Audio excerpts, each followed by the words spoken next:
During lockdowns, there was a lot of cries of Tory corruption and contracts given to various peers in the House of Lords. And there was a lot of that going on, and people do still talk about it to this day, and so they should, because huge sums of money were involved, and corruption at that level is unforgivable because essentially it just feeds more money into the hands of the few and generally away from the many.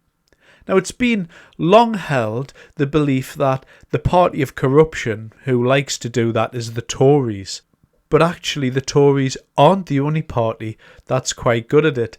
In essence, the party who's in power, whoever they are, engages in corruption at all levels because that's the system that we have.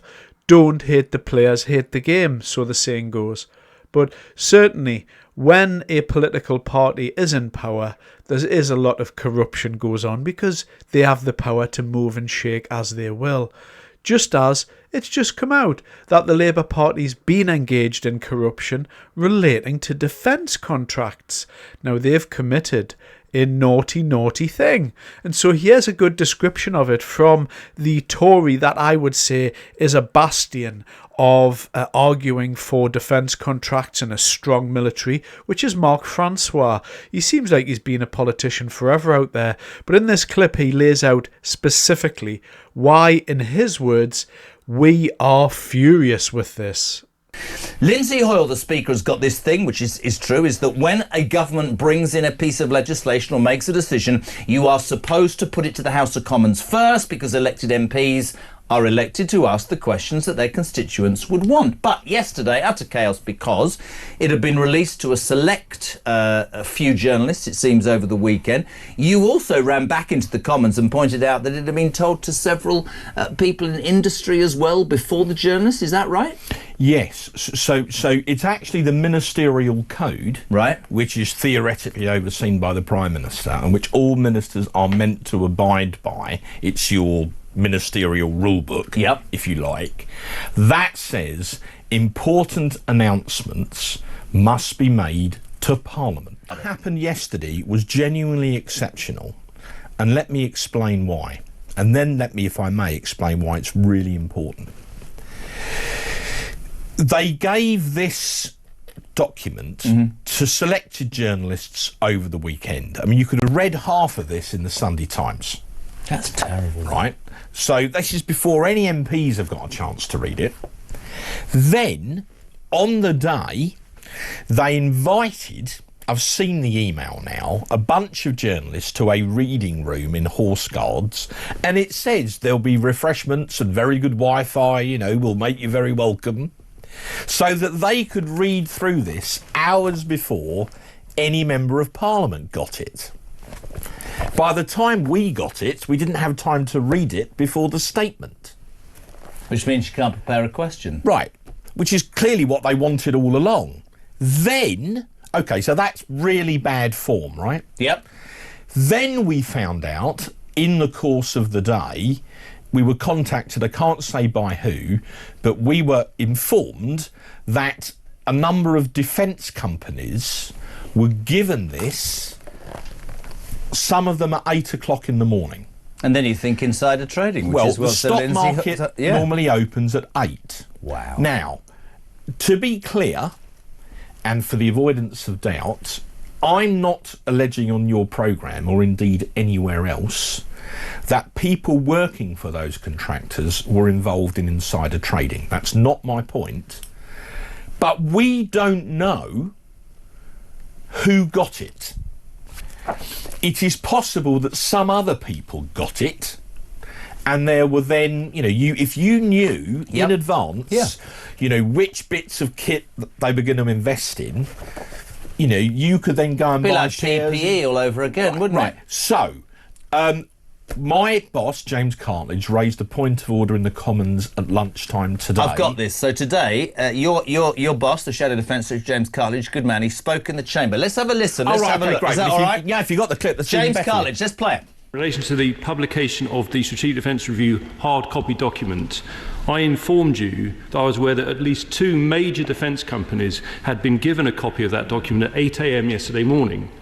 Now, looking at the market At 8 a.m. yesterday morning, the share price of one of those companies spiked very sharply at exactly that time. It's very clear, where commercially sensitive material is involved, no copies should be made available to the media before publication, presumably to avoid these sorts of potential effects which come from privileged information not made available to other companies. So, Mr. Speaker, I seek your advice on how to pursue this further, and whether you have heard from the government that they are making any statements or taking any steps to investigate these matters. Well, I would say it is on the record, and I know that the Shadow Secretary of State won't give up at this reason.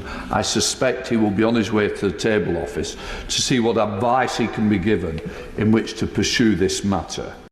I would suspect at this stage of the video you would have already drawn your own conclusions from that little clip there.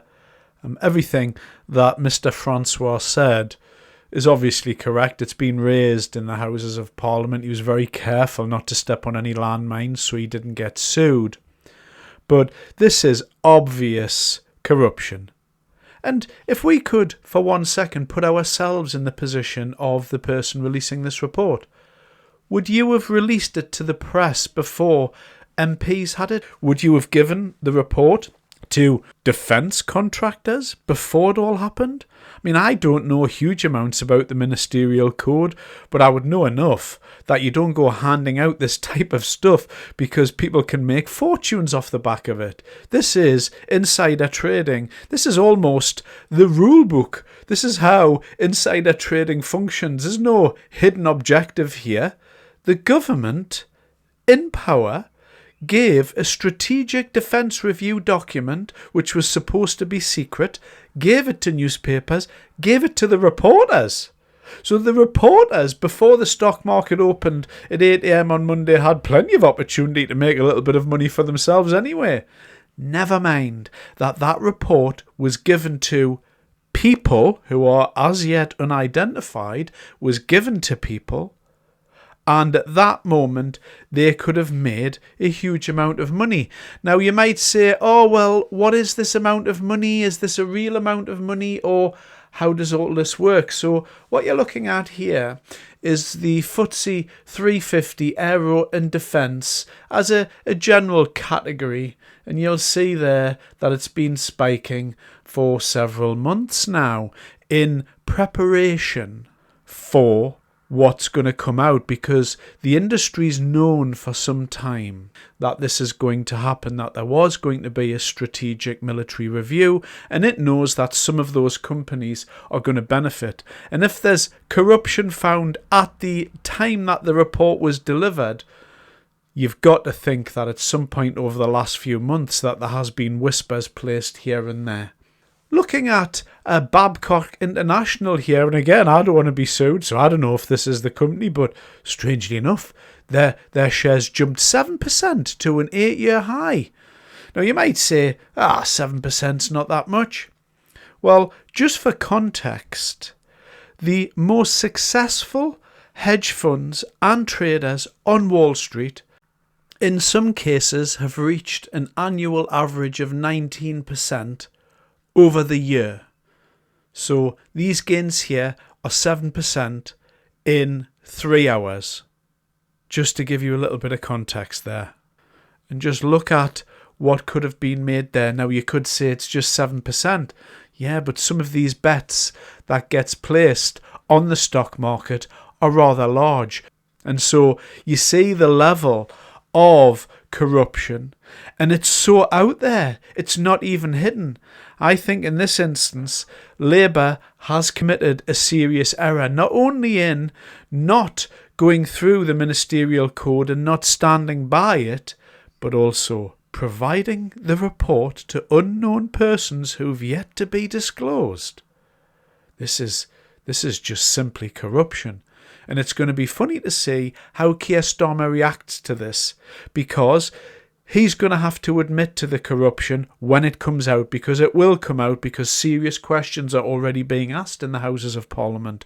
So when it comes out, heads are going to have to roll. And this is going to look really bad. On top of the mess that Labour are making of the defence of this country, giving away Chagos, announcing that we're on a military war footing because Russia's in the waters and in our skies and all of that. But we're not going to increase any defence spending till the middle of the next decade. And now they can't even release a report without corruption allegations. I mean, this government is disintegrating before our very eyes, and this is just the stuff that we see. God knows what's going on beneath the surface. As I said at the start, corruption isn't just for the Labour Party, but right at this moment, this is going to have a serious effect on how the Labour Party is viewed by the general public. And corruption at this level is just a disgusting thing. It's taking vast sums of money out of the stock market in one way or another. And if you do know anything about the stock market, it works something like this. For every winner, there's a loser. You don't just get to place bets and nobody lose any money. There's always another person on the other side of that trade. Always. And some of the time, it's retail investors who have invested in pension funds who are placing positive bets on the whole industry. And what happens? The profits all get drawn off, a big day's trading for a few hedge funds, and they've made a few quid, while the little man loses again. And, of course, it's Labour, the party of the working class. Not. Thanks very much for your time.